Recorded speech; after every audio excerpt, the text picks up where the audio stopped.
My daughter told me my house was an embarrassment to her new life, so I showed her who really owned it. I'm 68 years old. I raised Sarah alone from the time she was 8, worked double shifts at the post office, lived on ramen noodles so she could have music lessons, put her through UC Berkeley and law school.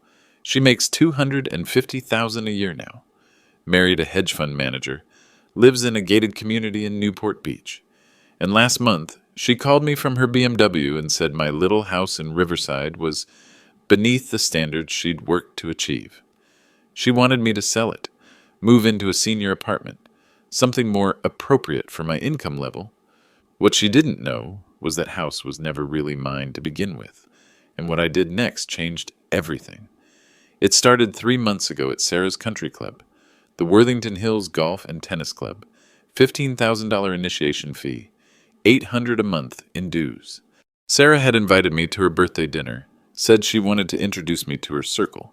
I drove my 2018 Honda Civic with 118,000 miles on it, parked it between a Tesla and a Maserati. The moment I walked into that dining room, I knew I was a mistake. "Oh, this is my father," Sarah said to a table of 8 people in designer clothes. Her voice had this tone, like she was apologizing. Her husband David stood up and shook my hand. "Bob, great to finally meet you properly." He seemed genuine. The others? They looked at my Walmart polo shirt like I was carrying a disease. "So what do you do, Bob?" asked a woman with a Chanel purse that probably cost more than my monthly pension. "I'm retired from the Postal Service," I said. The silence lasted exactly 4 seconds. I counted. "Oh," she said. "How nice." Sarah jumped in fast. "Dad's very modest about his achievements." Then she changed the subject to someone's yacht purchase. I watched my daughter that night. Really watched her. She was performing. Every laugh was calculated. Every gesture was borrowed from people she thought were better than her. After dinner, she walked me to my car. That's when she said it. "Dad, I love you, but we need to talk about expectations." "What kind of expectations?" "My colleagues are important to my career. Image matters in my world. When you come to events like this," she gestured at my car, "it sends a message." "What message is that?" "That I come from this." She said it like it was a dirty word. I drove home in silence. But I wasn't angry yet. Not yet. The real anger came 2 weeks later when I found out what she'd been telling people. Maria Santos, my neighbor for 15 years, asked me about my nephew, Sarah. She'd seen a Facebook post from one of Sarah's friends thanking Sarah's family friend Bob for joining them at the club. Family friend. I opened Facebook that night, something I never do. Found Sarah's profile, scrolled through 3 months of posts about her wonderful life, an amazing husband, and perfect home. Not one mention of me, not one photo of us together. But there were plenty of photos of her and David's father, the oil executive, the man who gave David a trust fund and a BMW for his 16th birthday. She had adopted a new family history, one that looked better in photos. The breaking point came at David's company Christmas party. Sarah called me that morning. "Dad, there's been a change of plans. The party tonight is very corporate, very upscale. I think it might be better if you skip it this year." "I already bought a gift for David." "That's sweet, but honestly, the guest list is mostly C-suite executives and their families. You might feel out of place." Out of place. At my own son-in-law's Christmas party. "Sarah, I've been to every birthday, every holiday, every celebration in your life since you were 8 years old." "I know, Dad. Oh. And I appreciate everything you've done. But this is different. This is about my career now, about the impression I make." She paused. I could hear her BMW's turn signal in the background. "Look, why don't we do Christmas, just the 3 of us? Somewhere quiet, more intimate." Intimate. That was code for invisible. I hung up and sat in my living room for 2 hours, looking at the walls covered with photos of Sarah, Sarah's graduation from Berkeley, Sarah's law school graduation, Sarah's wedding where I walked her down the aisle because her mother had abandoned us when she was 8 years old, abandoned us for a life that looked better on paper. The apple doesn't fall far from the tree. That night, I opened the safe in my bedroom closet, the one Sarah didn't know about. Inside were documents I hadn't looked at in 15 years, documents that would change everything, but she had no idea what she was about to lose. The call came on October 15th at 7:30 in the evening. I was watching the news and eating a frozen dinner. Salisbury steak, $2.49 at the grocery store. Dad, we need to have a serious conversation. Sarah's voice had that tone again, the one she used at the country club. Professional, distant. What about? About your living situation. David and I have been talking, and we're concerned. I muted the television. Concerned about what? About whether your current lifestyle is sustainable, and frankly, whether it reflects well on our family. Our family.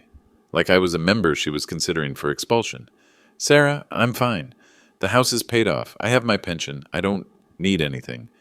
Dad, you drive a 6-year-old Honda with over 100,000 miles. You shop at Walmart. You live in a neighborhood that's... She paused, searching for the right word. Declining. It's the same neighborhood where I raised you. Exactly. And that was fine then. But things change. I've changed. My position in the community has changed. I felt something cold settle in my stomach. What are you saying? I'm saying that when people find out my father lives in a 1,200 square foot house in Riverside, it affects how they see me. It affects my credibility. Your credibility? Yes. In my world, family background matters. Appearances matter. Success is measured by lifestyle, and your lifestyle suggests what? That you never amounted to much, that you're someone who settled for less, and by extension, that maybe I come from people who settle for less. The cold in my stomach turned to ice. Sarah, I worked 60-hour weeks for 30 years to put you through school. I lived on soup and sandwiches so you could have everything you needed. I gave you every opportunity I never had. I know that, Dad, and I'm grateful. But gratitude doesn't change perception. When I tell my colleagues my father is a retired postal worker living in a modest home, it diminishes my status. Your status? Yes, my status, which I've worked very hard to achieve. I started recording the call. Something told me I might need this later. So what do you want me to do? I want you to sell the house. Use the equity to move into a nice senior living community. Something that shows you've achieved a certain level of success. Something I can be proud to tell people about. You want me to lie about who I am. I want you to present the best version of yourself. The version that makes sense with who I've become. And who have you become, Sarah? I've become someone who matters. Someone with influence. Someone people respect. Because of your BMW and your country club membership. Because of my accomplishments. Because of the life I've built. Because of the standards I maintain. Standards. Like I was substandard merchandise. Sarah, that house cost me $850,000. Do you know how I afforded that? Dad, you bought it in 1994 for $127,000. Don't try to make it sound like some major investment. She'd been checking property records, planning this conversation. You're right. I bought it for $127,000. But do you know where that money came from? Your savings? Your pension contributions? Money you earned working. Some of it, but not all of it. There was silence on the line. I could hear her BMW's engine. She was driving somewhere. Probably to another event where she'd pretend I didn't exist. What do you mean? I mean there are things about our family finances you don't know, things I've never told you. Dad, don't be dramatic. Just sell the house. Buy something appropriate. Something that reflects the kind of success that makes sense for my father to have achieved. Success you can claim credit for. Success that doesn't undermine everything I've worked for. I looked around my living room, at the photos of Sarah, at the furniture I'd bought piece by piece over 30 years, at the life I'd built from nothing after her mother left us. Sarah, answer me honestly. Are you ashamed of me? I'm not ashamed of you, Dad. I'm ashamed of the choices you've made, the settling, the acceptance of mediocrity. Mediocrity? Yes, and I won't let your choices drag down everything I've accomplished. That's when I knew. The daughter I'd raised was gone. In her place was someone who measured love in dollars and respect in zip codes. Dad, you need to understand your place in my life now. I love you, but I won't sacrifice my reputation to protect your feelings. I hung up without saying goodbye. Then I walked to my bedroom closet and opened the safe. The phone call I was about to make would destroy her world. I stared at the documents in my safe for 20 minutes before I touched them. A manila envelope, yellowed at the edges, sealed with tape that had turned brittle over 23 years. Inside was a letter, handwritten on cream-colored stationery, the kind expensive hotels use.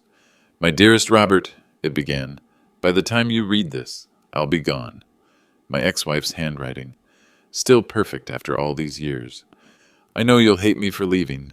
I know Sarah will never understand. But I can't pretend to be someone I'm not anymore. I can't live this small life when there's so much more waiting for me." I remembered finding this letter on our kitchen table. Sarah was at school. I was supposed to pick her up at 3:15. Instead, I sat in that kitchen and read about how my wife was leaving us for a modeling career in Paris, how she'd met someone who could give her the life she deserved. But I'd never read the second page. I'm not abandoning Sarah financially. I've established a trust fund with Meridian Bank, account number 44718829301. The initial deposit is $450,000, my inheritance from my grandmother's estate. $450,000. In 1985, that was a fortune. The terms are simple. The money is for Sarah's future, education, housing, whatever she needs. But there's one condition, Robert. One absolute requirement. My hands were shaking. Sarah must never know this money came from me. As far as she knows, you provided everything. You sacrificed everything. You gave her everything.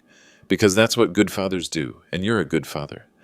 But if Sarah ever disowns you, Robert, if she ever treats you with disrespect or denies your place in her life, the remaining funds transfer to the Children's Cancer Research Foundation, every penny.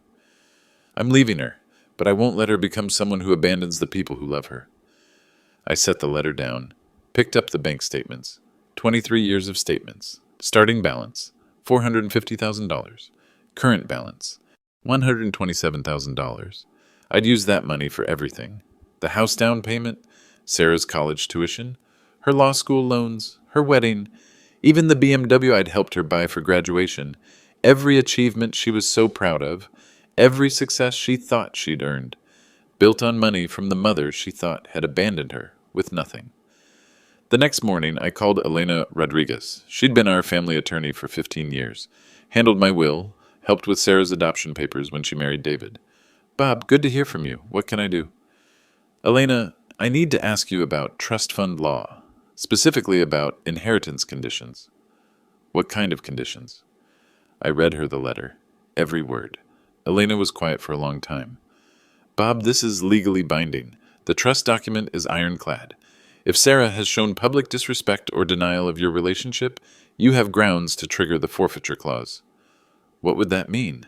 "It would mean the remaining 127,000 transfers to the charity, immediately, and Sarah would lose any claim to future distributions." "What about the house?" "If the house down payment came from trust funds, and you can prove it, things get complicated. Technically, the trust owns a portion of the house equity." I spent the next 48 hours going through every financial record I had, bank deposits, mortgage payments, investment transfers. The truth was simple and devastating. Sarah's entire adult life had been funded by money from the mother she claimed to despise, the mother who'd left her, but left her wealthy. And now Sarah was doing exactly what her mother had done, abandoning family for status, choosing image over love. The irony was perfect and brutal. On October 17th, I made my decision. I called Elena back. "I want to trigger the forfeiture clause." "Bob, are you sure? This is irreversible." "I'm sure." "What about the house?" "I want to transfer my equity to the foundation too, all of it, every penny that came from that trust fund." "Bob, that's almost $700,000 in today's market." "I know exactly what it's worth." What I found in those papers would destroy her world. I started the process on a Tuesday morning, October 22nd, the kind of crisp fall day that makes you want to take long walks and make life-changing decisions. Elena met me at her office at 9 a.m. sharp. She'd prepared the paperwork overnight. "Bob, I need to walk you through this one more time. Once we file these documents, there's no going back." "I understand." "The trust forfeiture transfers $127,000 to Children's Cancer Research. The house equity transfer adds another $573,000. You're giving away $700,000. Money that was never really mine. The law says it became yours when you used it responsibly for Sarah's benefit. The law and what's right aren't always the same thing. Elena spread the papers across her conference table. Transfer documents, trust dissolution forms, charitable donation receipts. Sarah will receive notification by certified mail within 72 hours. What will it tell her? Everything. The trust fund existence, the forfeiture clause, the fact that her mother left specific instructions about respect and family loyalty. I signed 17 documents. Each signature felt like dropping a pebble into still water, creating ripples that would eventually become waves. Elena, there's something else. What? I want to record a video statement for the charity, explaining why I'm making this donation. Bob, that will become public record. Good. We recorded it in her office, me sitting in a leather chair looking directly into the camera, speaking in the same calm voice I'd used to read bedtime stories to Sarah when she was 8 years old. My name is Robert Martinez. For 23 years, I used money from a trust fund to provide for my daughter Sarah, money her mother left when she abandoned us, with one condition, that Sarah never disrespect or disown the father who raised her. I paused, looked directly into the lens.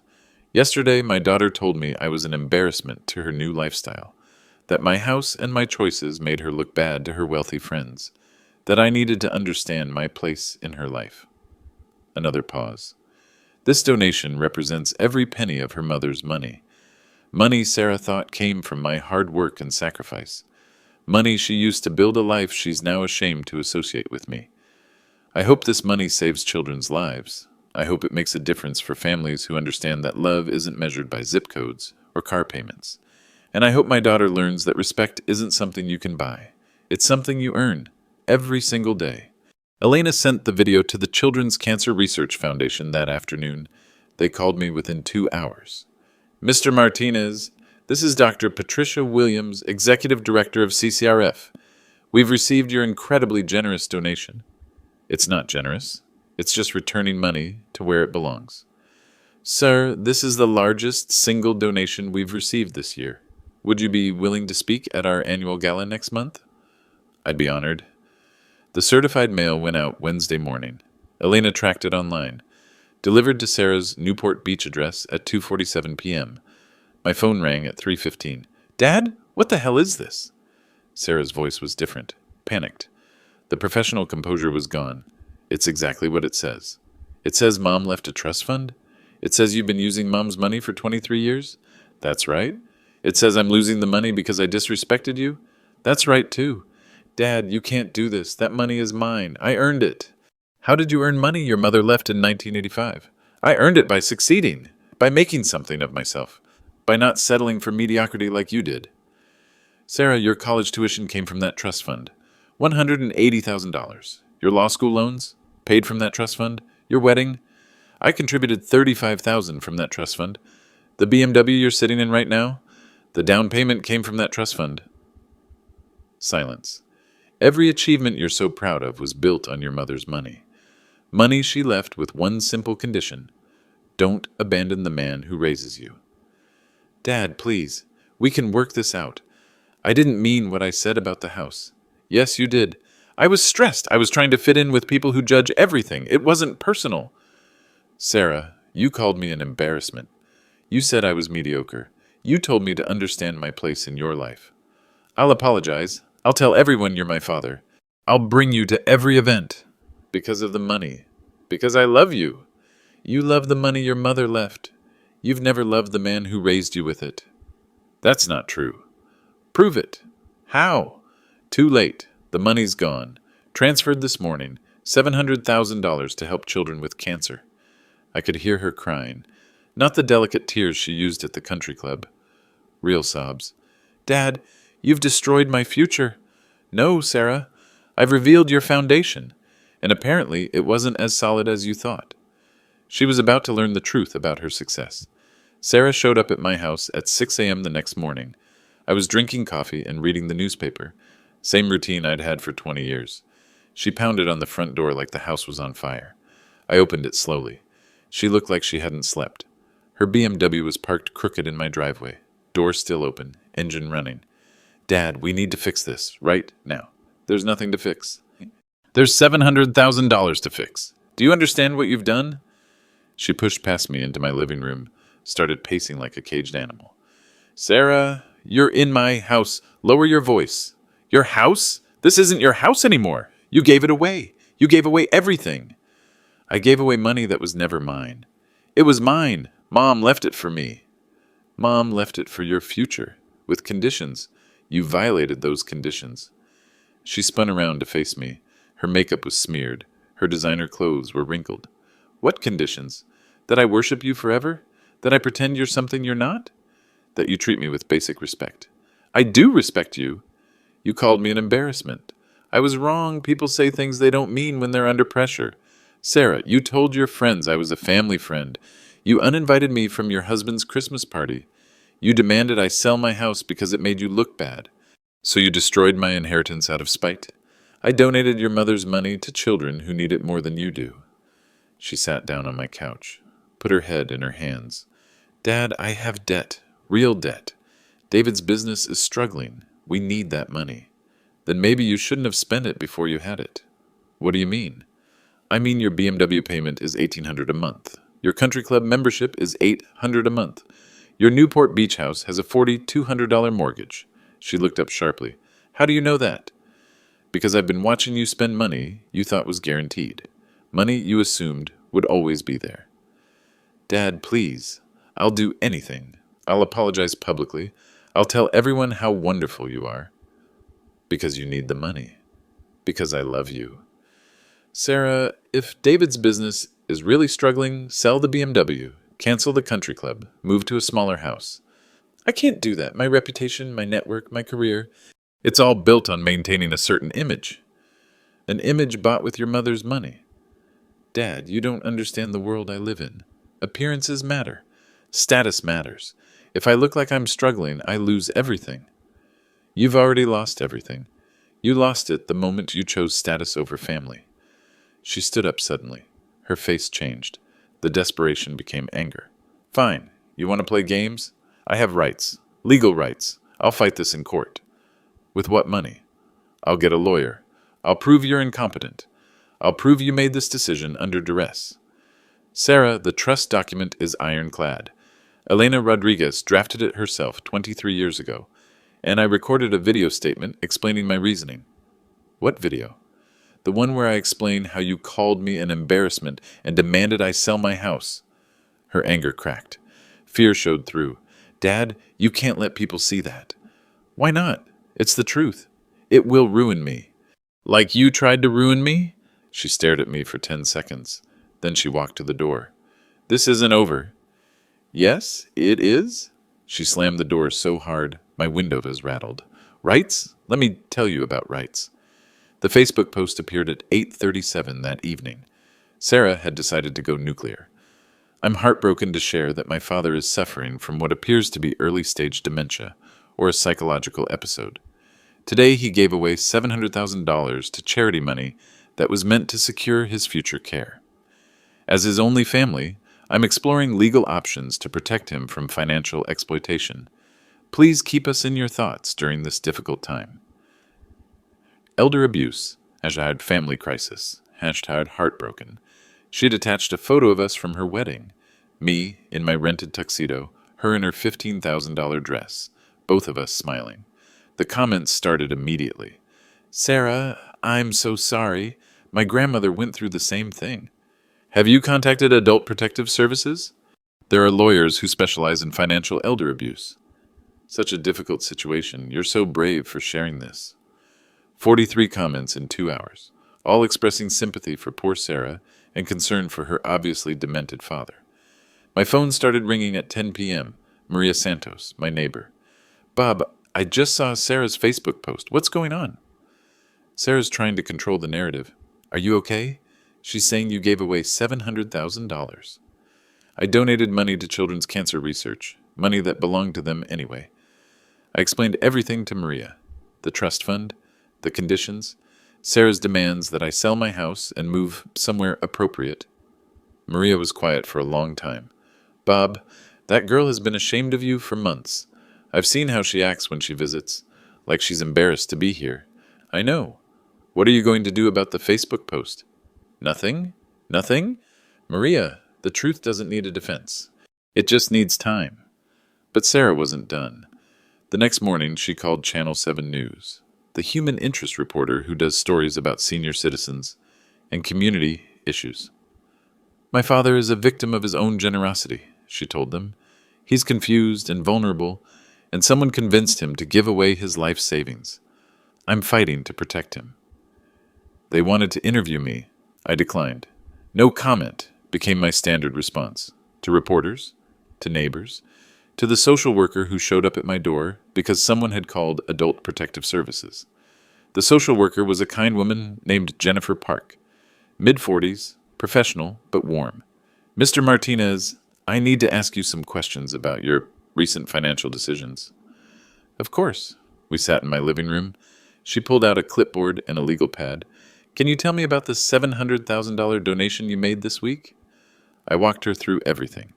The trust fund, Sarah's demands, the forfeiture clause. I showed her the original letter from my ex-wife, the bank statements, the legal documents Elena had prepared. Jennifer took notes for 45 minutes. Mr. Martinez, can you tell me what year it is? 2024. Who's the president? Donald Trump. What did you have for breakfast? Oatmeal with banana slices and black coffee. Can you count backward from 100 by sevens? I did. Perfectly. Mr. Martinez, you're obviously competent to make your own financial decisions. But I have to ask, do you understand the magnitude of what you've given away? I understand that I returned money to where it belonged. And you understand that this has caused distress for your daughter? My daughter is distressed because she's lost access to money she never earned. Jennifer closed her notepad. Sir, there's no evidence of financial abuse, elder abuse, or diminished capacity. Your daughter's complaint appears to be motivated by financial self-interest, rather than genuine concern for your welfare. Will you put that in your report? I'll put exactly what I found. A competent ALD, making informed decisions about his own money. After Jennifer left, I called Dr. Patricia Williams at the Children's Cancer Research Foundation. Dr. Williams, I think we need to move up that gala speech. Why? Because my daughter is trying to paint me as incompetent, and I think it's time people heard the whole story. The whole town was about to learn the truth. I spent the weekend organizing 30 years of receipts, every bank statement, every canceled check, every credit card bill, every sacrifice documented in black and white. Elena had suggested I prepare a complete financial timeline. If this goes to court, Bob, you'll need to prove every dollar. But this wasn't about court anymore. This was about truth. I spread everything across my dining room table. Started with 1985, the year everything changed. 1985, trust fund established, $450,000 initial deposit. My salary, $18,400 per year. 1985-1994, living expenses covered by my salary. Trust fund untouched, earning interest. Sarah's school supplies, clothes, birthday parties, all from my paycheck.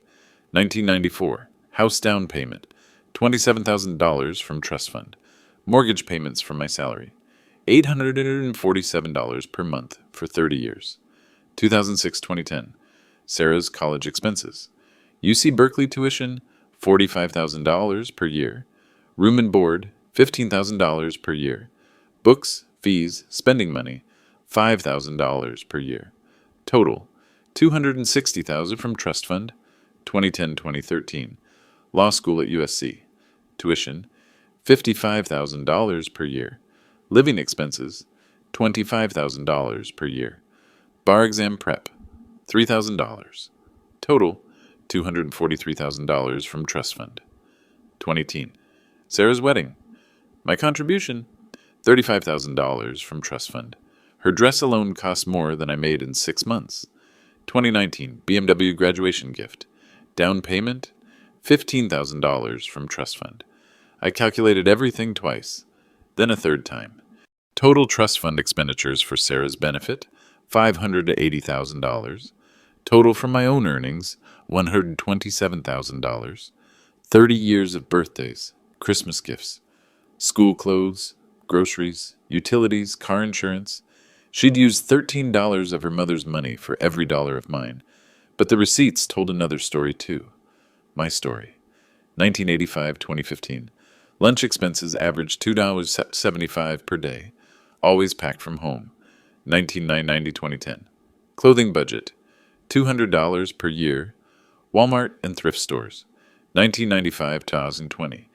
Entertainment budget, $50 per month, mostly library books and discount movie tickets. 2024. Vacation total, $0. Never took a single trip that cost more than a tank of gas. Every penny I didn't spend on myself went to Sarah. Every small sacrifice accumulated into a mountain of opportunity for her. I found the receipt from her 8th birthday party, September 15th, 1993. Chuck E. Cheese Dunchimas, $47.83 for pizza and tokens. I'd worked a double shift that week to afford it. I found the receipt from her high school graduation dinner, June 12th, 2006, Olive Garden, $63.45 for the celebration dinner she'd requested. I'd eaten peanut butter sandwiches for lunch that entire month to save the money. I found the receipt from her law school graduation gift, a MacBook Pro, $2,100, 3 months of overtime shifts. Every receipt was a memory. Every memory was a choice I'd made to put her first. But there were other documents too, painful ones. Text messages I'd screenshotted over the past 3 months. Dad, I can't make dinner Sunday. David's parents are in town and we're going to the yacht club. Dad, let's skip Christmas Eve this year. We're going skiing in Aspen with the Worthingtons. Dad, I know you wanted to see the house, but we're having people over and it's just easier if you wait. Email receipts from gifts she'd never acknowledged. Her birthday gift in September. A $200 gift card to her favorite restaurant. No thank you message. Her anniversary gift in August. A photo album with 30 years of pictures. Never mentioned again. Christmas gifts from the past 3 years. Books about law. Flowers for her office. A handmade scarf. Radio silence. I made copies of everything. Bank statements showing the trust fund timeline. Receipts showing my frugal lifestyle. Screenshots showing her indifference. Then I created a simple spreadsheet. Trust fund. Money spent on Sarah. $580,000. My money spent on Sarah. $127,000. Sarah's money spent on me. $0. The math was brutal and clear. On Sunday evening, I called Elena. I'm ready for the family meeting. Who are you inviting? Everyone? Sarah, David, his parents, Maria Santos, Father Miguel, Dr. Williams from the charity. Anyone who wants to hear the truth. Bob, are you sure? This will be very public. Good. Sarah made this public when she posted on Facebook. Now she can hear the truth in front of everyone who matters. At the family meeting, I would show them everything. The meeting was set for Sunday, November 3rd at 2 p.m. Elena's conference room at Rodriguez & Associates. Neutral ground with plenty of space and a recording system. Sarah arrived first, 20 minutes early. She brought David and a lawyer I didn't recognize, a sharp-dressed woman with a briefcase, and the kind of confidence that comes from charging $500 an hour. Dad, this is Rebecca Chen from Morrison White & Associates. She specializes in elder law and financial exploitation. I shook Rebecca's hand. Ms. Chen. Mr. Martinez, I hope we can resolve this situation amicably. So do I. David looked uncomfortable. He kept glancing between Sarah and me like he was watching a tennis match he didn't want to see. The others arrived in sequence. Maria Santos with a plate of homemade cookies, because that's who she is. Father Miguel from St. Catherine's, still in his Sunday cassock. Dr. Patricia Williams from the Children's Cancer Research Foundation, carrying a folder thick with documents. And then Tom and Linda Worthington, David's parents, the oil money family. They looked around Elena's modest conference room like they were touring a homeless shelter. Elena called the meeting to order at exactly 2 p.m. We're here to discuss the recent charitable donation made by Robert Martinez and the family concerns that have been raised. Sarah's lawyer jumped in immediately. My client believes her father made this donation under duress or diminished capacity. We're prepared to challenge the legality of this transfer. On what grounds? Elena asked. On the grounds that a 70-year-old man doesn't give away $700,000 unless something is seriously wrong. I stood up. May I respond to that? Elena nodded. Ms. Chen, I'm 68, not 70. I passed a competency evaluation from Adult Protective Services 3 days ago, and I didn't give away $700,000. I returned money that was never mine to begin with. I walked to the front of the room. Elena had set up a projector. I clicked to the first slide. This is a letter from my ex-wife, dated September 12th, 1985, written the day she abandoned our 8-year-old daughter for a modeling career in Paris. I read the letter aloud, every word. The trust fund establishment, the $450,000 deposit, the single condition about respect and family loyalty. Sarah's face went white. Sarah, did you know your mother left this money?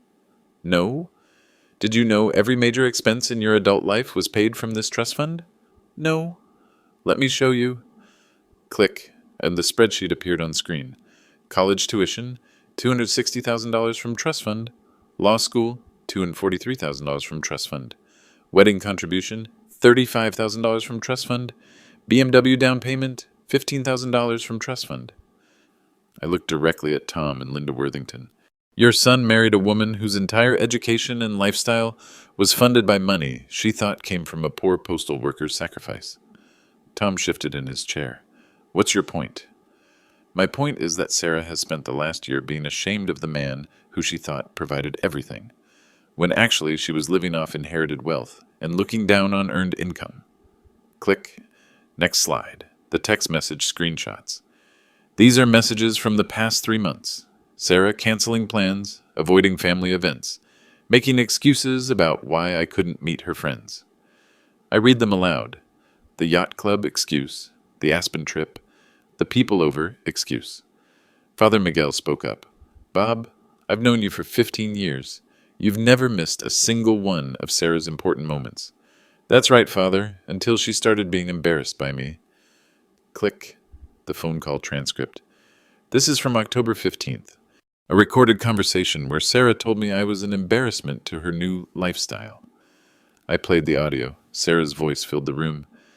Dad, you need to understand your place in my life now. I love you, but I won't sacrifice my reputation to protect your feelings. The silence was deafening. David spoke for the first time. Sarah, you didn't tell me you said that. I was frustrated. I was trying to help him understand. Understand what? I interrupted.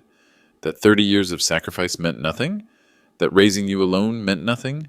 That working double shifts so you could have music lessons meant nothing? I clicked to the next slide. The sacrifice timeline. This is what I spent on myself over 30 years. $2.75 per day for lunch. $200 per year for clothing. $50 per month for entertainment. 0 vacations. Click. Sarah's spending timeline. This is what Sarah spent last year. $1,800 per month for her BMW. $800 per month for country club dues. $4,000 per month for her mortgage. $26,000 for a week in Europe. Dr. Williams opened her folder. May I add something? Elena nodded. Mr. Martinez's donation is the largest single contribution in our foundation's history. It will fund 3 years of research into pediatric brain tumors, children who will live because of his generosity. She stood up and looked directly at Sarah. Your father could have kept that money, used it for his own care. Instead, he chose to honor your mother's original intent helping children who needed it. Sarah's lawyer tried to regain control. None of this changes the fact that Mr. Martinez was emotionally manipulated into making this donation. I laughed. Actually laughed. Ms. Chen, I wasn't manipulated. I was educated. Educated about who my daughter really is when she thinks money is guaranteed. I clicked to the final slide. A photo of Sarah at age 8, holding my hand outside her new school. This is the daughter I raised, the one who held my hand when she was scared, the one who said she wanted to be just like her daddy when she grew up. I looked at Sarah directly. That little girl would be ashamed of the woman you've become, ashamed of your priorities, ashamed of your values, ashamed of how you treat the people who love you. Sarah started crying, real tears this time. Dad, I'm sorry. I'm so sorry. I lost my way. I got caught up in trying to fit in, and I forgot what really mattered. Sarah, are you sorry because you hurt me, or because you lost the money? She looked around the room, at David's disappointed face, at his parents' obvious discomfort, at Maria's sad expression, at Father Miguel's gentle but firm stare. I'm sorry because I became someone I don't recognize, someone who put status ahead of family, someone who forgot where she came from. And where did you come from? From a father who sacrificed everything for me, who loved me unconditionally, who deserved better than what I gave him. I sat down. The room was quiet, except for Sarah's quiet sobs. Elena broke the silence. The trust fund transfer is final and legal, but this was never about money. This was about respect. David reached over and took Sarah's hand. We need to talk about priorities, about what really matters. Tom Worthington stood up. Robert, I owe you an apology. I misjudged you based on appearances. That was wrong. We all make mistakes, Tom. The question is what we do next. Sarah looked up at me through her tears. Dad, is there any way to fix this? Any way to show you that I've learned? Sarah, the money is gone. It's helping sick children. That can't be undone. I know, but what about us? What about our relationship? I stood up and walked over to her chair. That depends on whether you want a father or a financial provider, because after today, I'm only offering one of those. The showdown was over, but the real test was just beginning. 6 months later, Sarah drives a 2019 Toyota Camry. They sold the BMW in the Newport Beach house, moved to a modest 3-bedroom in Costa Mesa, canceled the country club membership. David's business recovered once they stopped living beyond their means. Turns out he's actually brilliant at financial planning when he's not trying to fund a lifestyle that costs more than their income. Sarah calls me every Sunday at 10 a.m. We talk for exactly 1 hour. She tells me about her work, her marriage, her dreams, real dreams, not status symbols. She's volunteering at the Children's Cancer Research Foundation now. 20 hours a month. She met some of the kids whose treatment her mother's money is funding. Dad, she told me last Sunday, there's a 6-year-old named Emma who reminds me of myself at that age, scared but trying to be brave. Her father sleeps in the hospital chair every night. Sounds like a good father. Yeah, like mine was. We don't talk about the money. That chapter is closed. But we talk about everything else, like we used to when she was 8 years old and thought I knew everything. Maria Santos still brings me cookies every Tuesday. Father Miguel still stops by for coffee on Thursday mornings. Elena still handles my legal affairs, though they're much simpler now. I live on my pension and Social Security. It's enough. It was always enough. The house is mine now, completely. No trust fund complications, no inheritance strings, just a 68-year-old man in a 1,200-square-foot house in Riverside, California. Some people might call that a small life. Sarah used to be one of them. But last month, she brought David over for dinner. We grilled burgers in my backyard and talked about baseball and politics and whether we might get rain this winter. Normal things. Family things. As they were leaving, Sarah hugged me at the door. Dad, I'm proud to be your daughter. Even though I'm just a retired postal worker living in a modest house? Especially because of that. The little girl who held my hand is still in there somewhere. She just needed to remember what really matters. And sometimes that's the most expensive lesson of all.